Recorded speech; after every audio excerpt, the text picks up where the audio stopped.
Bonjour, un petit café pour commencer la journée. Voilà. Pendant que tu regardes cette vidéo, se déroule à l'Oasis à Morges des baptêmes. Des jeunes adultes qui ont décidé ou accepté l'offre finalement de Dieu d'une vie différente, d'une vie réorientée par Jésus-Christ.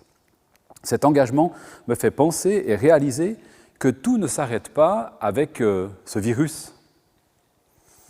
L'antivirus adapté à la situation, c'est l'optimisme. Être optimiste ne signifie pas se cacher la réalité.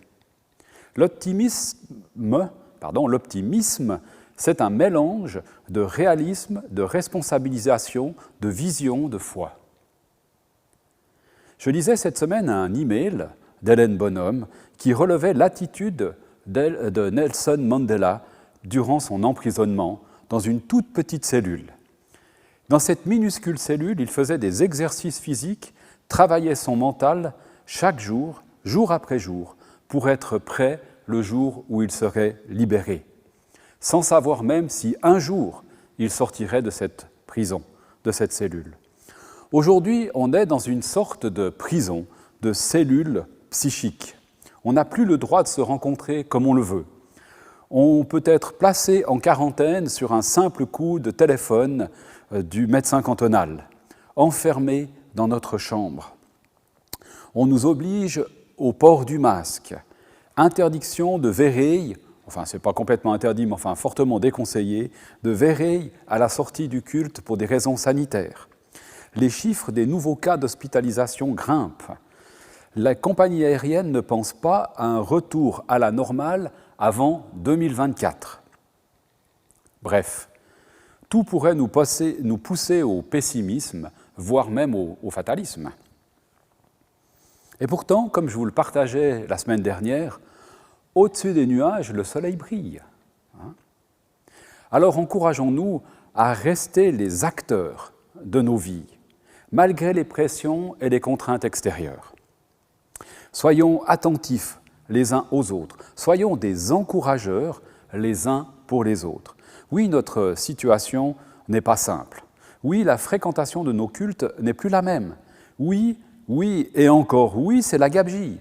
Mais non, ou bien oui aussi, Christ a tout pouvoir sur la terre comme au ciel. Alors j'aimerais, entre guillemets, profiter de cette situation pour appliquer avec vous cette belle approche de vivre libéré. Peut-être que la formule des 4 R vous dit quelque chose. On en a un peu parlé ces derniers temps. Reconnaître, résister, remplacer et recevoir. Oui, nous pouvons reconnaître que l'ennemi utilise la situation actuelle comme une base d'attaque dans notre vie, dans notre morale et même dans notre vie spirituelle. À quoi bon ? À quoi bon l'Église pour y venir masquer ? On ne voit même pas le sourire ou le visage de celui et de celle qui m'entoure. À quoi bon se voir le dimanche si on ne peut pas vivre la convivialité à la sortie du culte ? Quelle différence finalement de rester au lit le dimanche matin ? Venir au culte ou le regarder en vidéo, qu'est-ce que ça change ? Finalement, quelle différence d'être croyant ou non ? On est tous dans la même situation. C'est peut-être des questions que tu te poses, des réflexions légitimes qui t'habitent. Mister à quoi bon vient saper tes perspectives. Sans jugement aucun, cette attitude est dans une perspective de shutdown, d'arrêt total de tout. À quoi bon ? Or, tout ne s'arrête pas. Jésus nous promet sa présence à nos côtés tous les jours. Il n'a pas dit « sauf quand il y aura le coronavirus », tous les jours. Le virus ne nous coupe pas de la relation avec notre Sauveur, avec notre Seigneur, ni de la relation les uns avec les autres, même s'il y a de la distance à respecter. Le virus ne coupe pas le lien de l'esprit qui nous unit. Le virus ne nous sépare pas de l'amour de Dieu manifesté en Jésus-Christ. D'ailleurs, comme révélé dimanche passé, rien ne peut nous séparer de l'amour de Dieu manifesté en Jésus-Christ, même pas la mort. même pas la mort. Alors les amis, reconnaissons simplement que l'ennemi de nos âmes essaye ou utilise cette situation pour nous abattre dans notre morale et notre foi. Une fois que nous avons reconnu cela, nous pouvons entrer dans une attitude de résistance. Une fois que nous avons mis des mots sur la place forte, on peut s'attaquer à la démolir. Nous pouvons résister, nous opposer à son action en nous. Résistons avec l'autorité que Christ nous a déléguée. Il nous dit d'ailleurs « Vous ferez les mêmes choses que j'ai faites, et même de plus grandes, car je m'en vais auprès de mon Père. »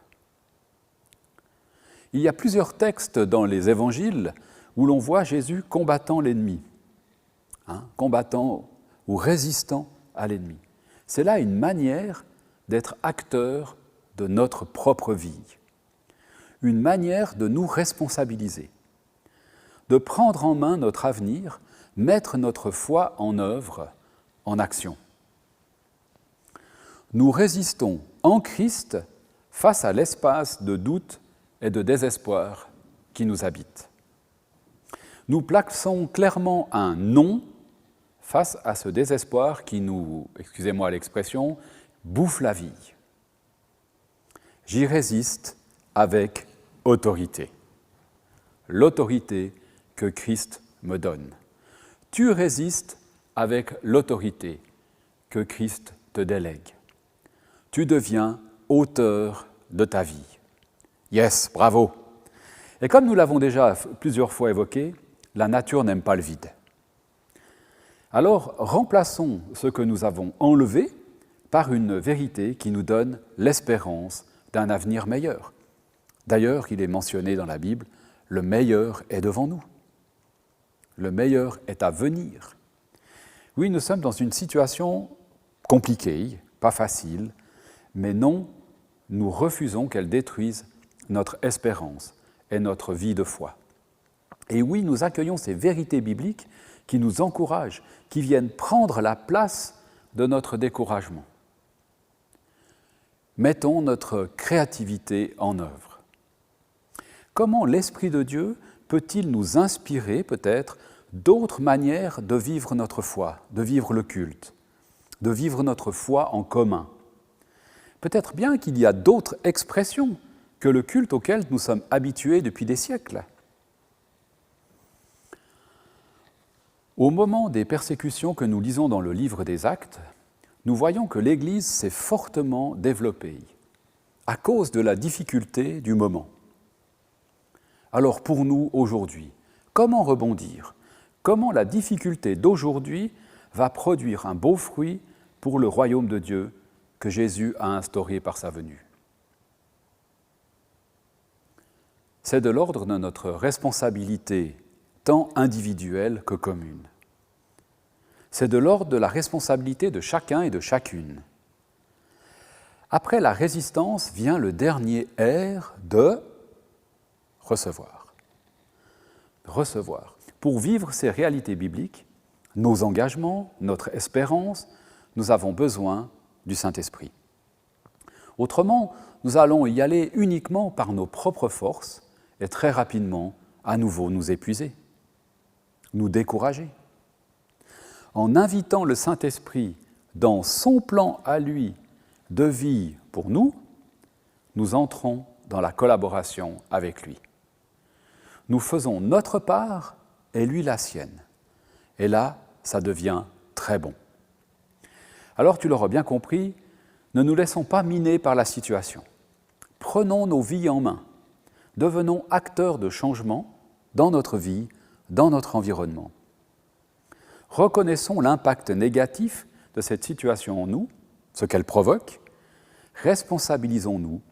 Profitons de la situation pour être créatifs. Aujourd'hui, il y a plein d'espaces ouverts pour mettre en route de nouvelles choses.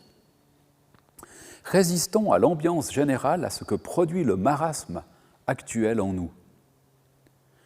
Découvrons de nouvelles manières de vivre notre foi, d'être témoins là où nous sommes, masqués ou pas, enfermés à la maison ou à l'air libre, éloignés, restreints de nos libertés ou ensemble. Comment, dans cette situation, vivre ma vie de foi? Laisse l'Esprit de Dieu t'inspirer et te conduire dans ces réflexions. Prépare-toi à vivre selon ce que ce même Esprit va te montrer, nous faire découvrir, nous inspirer. Il n'est jamais coincé par aucune situation. Et laissons ce même Esprit nous donner la force, la persévérance pour vivre ces choses nouvelles.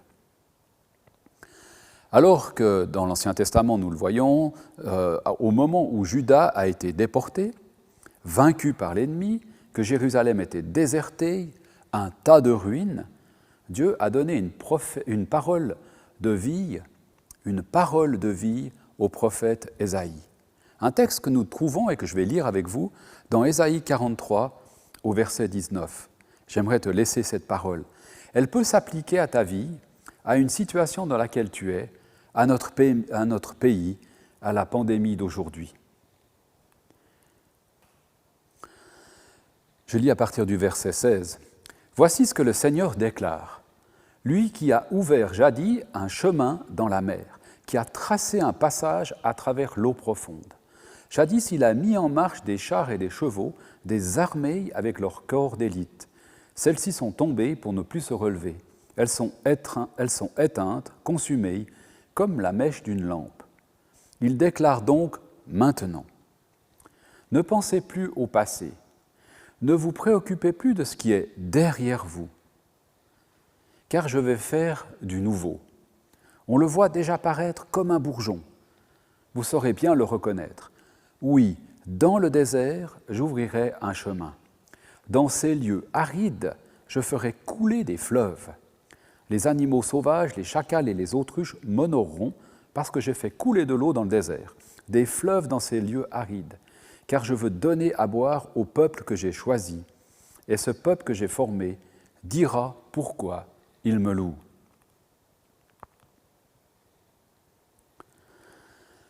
Peut-être que certaines choses du passé sont à oublier pour laisser place à de nouvelles choses que Dieu veut faire avec nous aujourd'hui, maintenant. Ne te préoccupe plus de ce qui est derrière, parce que Dieu veut faire du nouveau. Comme un chemin dans le désert, comme un fleuve dans un lieu aride, Dieu veut donner à boire à son peuple. Dieu veut te rafraîchir. Dieu veut te donner ce dont tu as besoin de rafraîchissement pour le désert peut-être que tu traverses. Et puis, pour conclure, n'oublie pas, il y a l'oasis dans le désert. Alors je te souhaite une toute belle semaine vivifiée par la présence de Jésus à tes côtés. Bonne semaine.